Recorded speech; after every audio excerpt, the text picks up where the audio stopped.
तहरीक इंसाफ ने हुकूमत की मुज़ाकरात की पेशकश मुस्तरद कर दी। चेयरमैन बैरिस्टर गौहर ने कहा, हुकूमती जमात का तर्ज अमल सियासी नहीं गैर सियासी है। ये क्या हुआ कि आओ बैठे मुज़ाकरात करें? क्या मुज़ाकरात की दावत इस तरह देते हैं? पहले बताया जाए, सियासी जमातें दूसरी सियासी जमातों को मुज़ाकरात की दावत इस अंदाज में देती हैं, हम तो पुरअमन एहतिजाज तक नहीं कर सकते, इस तरह की मुज़ाकरात की पेशकश कैसे तस्लीम कर लें? ये हुकूमत फॉर्म 47 की पैदावार, जुल्म और ज्यादतियां आज भी जारी, आज भी हमारे लोगों को उठाया जा रहा है। ये लोग चादर चार दीवारी का तकद्दुस पामाल कर रहे हैं।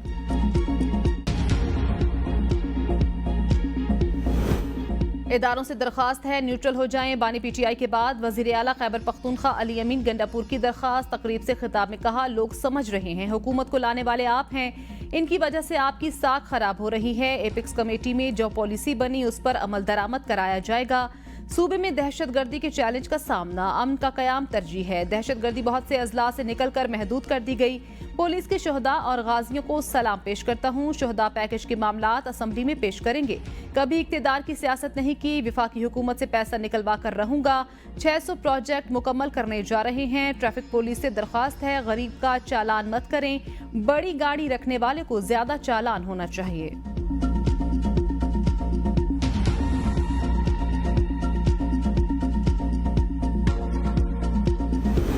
खबरें चल रही हैं, बानी पीटीआई बात करने के लिए तैयार हैं। रहनुमा पीपल्स पार्टी खुर्शीद शाह कहते हैं, अच्छी बात है, बानी पीटीआई बात करने के लिए आगे बढ़ें।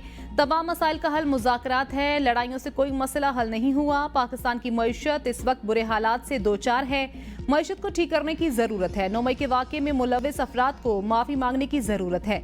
बानी पीटीआई अगर 9 मई वाक़यात में मुलविस नहीं तो मजम्मत करें। सदर मुमलिकत की कोशिश रही मसाइल का हल मुज़ाकरात के जरिए निकाला जाए।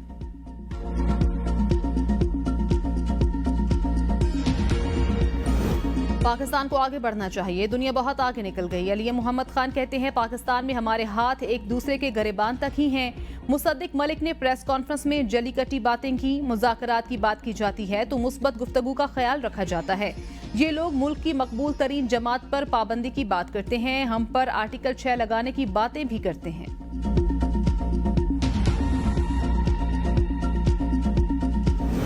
तहरीक इंसाफ के लिए खारजी का लफ्ज इस्तेमाल करूंगा। रहनुमा नून लीग हनीफ अब्बासी कहते हैं, जमात इस्लामी के खिलाफ खारजी का लफ्ज इस्तेमाल नहीं करूंगा। जमात इस्लामी से लड़ाई नहीं, मुज़ाकरात के लिए कमेटी बना दी। पीटीआई के खिलाफ मुल्क दुश्मनी के शवाहिद मौजूद हैं, अदालत जाएंगे। पाकिस्तानी झंडे की जितनी बेहुरमती इस साल हुई, पहले कभी नहीं हुई। पाकिस्तान में कोई भी शख्स गैर कानूनी तौर पर नहीं रहना चाहिए। बानी पीटीआई ने तय कर लिया है, पाकिस्तान की बर्बादी अपने हाथ से लिखनी है। तहरीक इंसाफ वाले कहते हैं, आर्मी चीफ न्यूट्रल हो जाएं। ये लोग कहते हैं एस्टेब्लिशमेंट से मुज़ाकरात करेंगे।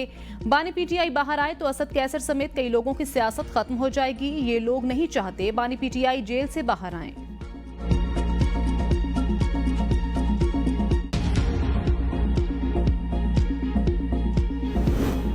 मुल्क में गैर यकीनी सूरत हाल, इलेक्शन को कलअदम करार दिए जाने वाली सूरत हाल नहीं देख रहा। वजीर दिफा ख्वाजा आसिफ कहते हैं, पीटीआई दौर में तबाही हुई, मुल्क को लूटा गया, रिकवरी चंद माह या एक साल में नहीं हो सकती। पीटीआई दहशतगर्दों और तालिबान के लिए भी नर्म गोशा रखती है। धरने वालों ने ड्रामा शुरू कर रखा, मखसूस सीटों पर इलेक्शन कमीशन ने काम शुरू कर दिया। इसमें कोई शक नहीं, बजट से महंगाई में इजाफा हुआ। जो इकदाम उठाए उससे आने वाले महीनों में मईशत में बेहतरी आएगी।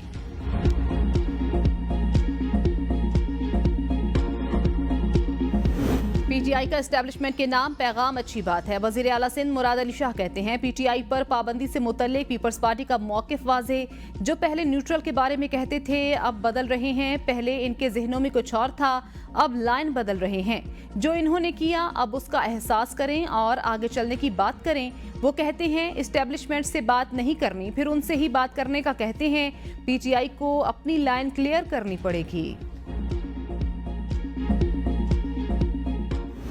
ये धरना 2 दिन का नहीं है, 3 दिन का नहीं है, ये 1 महीने का धरना भी हो सकता है।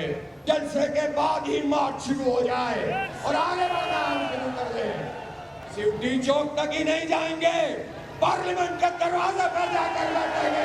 हुकूमत के लोगों इस बात को समझ लो कि हम हक लेने आए हैं, अपना नहीं, पाकिस्तान के 25 करोड़ लोगों का हक लेने के लिए आए हैं। 25 करोड़ आवाम का हक लिए बगैर धरना खत्म नहीं होगा। अमीर जमाते इस्लामी का वाज़े ऐलान। लियाकत बाग में धरने की शुरका से खिताब में कहा, वजीर आजम खुशफहमी में ना रहें, धरना भी चलेगा और मुज़ाकरात भी। 1-2 दिन से ज्यादा मुज़ाकरात को तूल दी तो पार्लियामेंट तक जाएंगे। जानते हैं 2 कदम पीछे होकर आगे कैसे बढ़ते हैं। क्या हम बिजली की कीमतें कम करवाए बिना, टैक्स खत्म करवाए बिना जा सकते हैं? कारकुन रिहा ना हुए तो धरने का रुख किसी भी तरफ जा सकता है। हाफिज नईम का आज लियाकत बाग में जलसे का भी ऐलान। धरने में शिरकत करने के लिए खवातीन भी पहुंच गईं।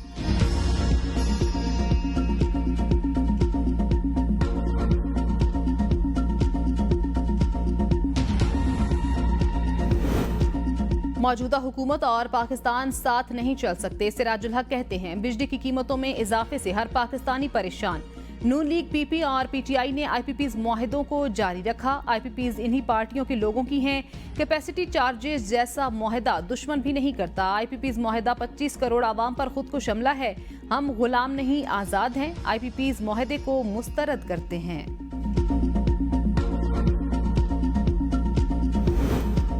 हुकूमती मुज़ाकराती टीम की जमाते इस्लामी को मुज़ाकरात की दावत। जमाते इस्लामी ने हुकूमती तजवीज़ मान ली। लियाकत बलोच की सरबराही में जमाते इस्लामी की 4 रुकनी मुज़ाकराती टीम तश्कील। बैठकर मामलात हल करने पर इत्तेफाक। हुकूमती वफ्द की जमाते इस्लामी के रहनुमा लियाकत बलोच से मुलाकात।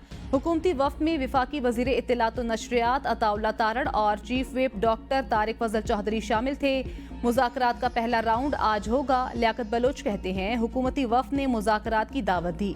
मुज़ाकरात के लिए वक्त और जगह का तयन कल किया जाएगा। अताउल्लाह तारड़ ने कहा, पुरअमन एहतजाज जमाते इस्लामी का हक, मिलकर मुल्क के मसाइल को हल करना है। हुकूमत महंगाई के खात्मे के लिए नेक नियति से काम कर रही है।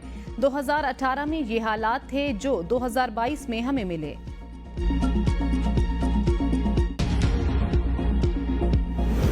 तहरीक इंसाफ ने बतौर जमात चीफ इलेक्शन कमिश्नर और मेंबरान के खिलाफ सुप्रीम जुडिशल काउंसिल से रिजू कर लिया। सेक्रेटरी जनरल उमर अयूब ने बैरिस्टर अली जफर के जरिए शिकायत दायर कर दी। दरख्वास्त में इस्तदा की गई, चीफ इलेक्शन कमिश्नर और अरकान के खिलाफ मिसकंडक्ट पर इंक्वायरी की जाए। पीटीआई की शिकायत में इंतखाबात से पहले और बाद के वाकयात का भी तस्करा। दरख्वास्त में कहा गया, इलेक्शन कमीशन साफ शफाफ इंतखाबात की आईनी जिम्मेदारी अदा करने में नाकाम रहा। रिटर्निंग अफसरान को सियासी बुनियादों पर तैनात किया गया। इलेक्शन कमीशन तहरीक इंसाफ के खिलाफ अदालतों में बाकायदा फरीक बना हुआ है।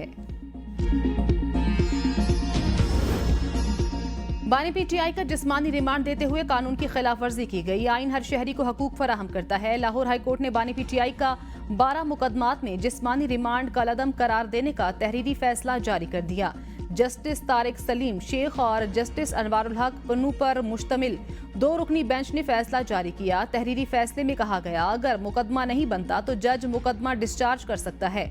जिस्मानी रिमांड के दौरान जुडिशल मजिस्ट्रेट ने इल्जामात का जायजा लेना था। प्रोसिक्यूटर जनरल अदालत को कानूनी तौर पर मुतमईन नहीं कर सके। इल्जाम दूसरों के सर थोपने के बजाय बानी पीटीआई मर्दानगी का मुजाहिरा करें। सेनेटर इरफान सिद्दीकी कहते हैं, आसाब जवाब दे गए हैं तो पूरा सच उगल दें, कह डालें 200 से ज्यादा फौजी तंसीबात और शोहदा की यादगारों पर हमले इन्होंने ही कराए। मान लो तुमने ही ये सब कुछ किया। आदमी को साहिब किरदार होना चाहिए। बैरिस्टर अकील ने कहा, इंतशार फैलाने से बेहतर है मुज़ाकरात की तरफ आएं और मुल्क की भलाई का सोचें। आवाम को मुश्किलात से निकालने के लिए सियासी मसलहतों को तर्क कर दें। तरक्की का सफर जारी रखने और पाकिस्तान की बका के लिए मिलकर काम करना होगा। अवाम और फौज के दरमियान खलीज पैदा करके नून लीग अपनी जाली हुकूमत को बचाने की कोशिश कर रही है।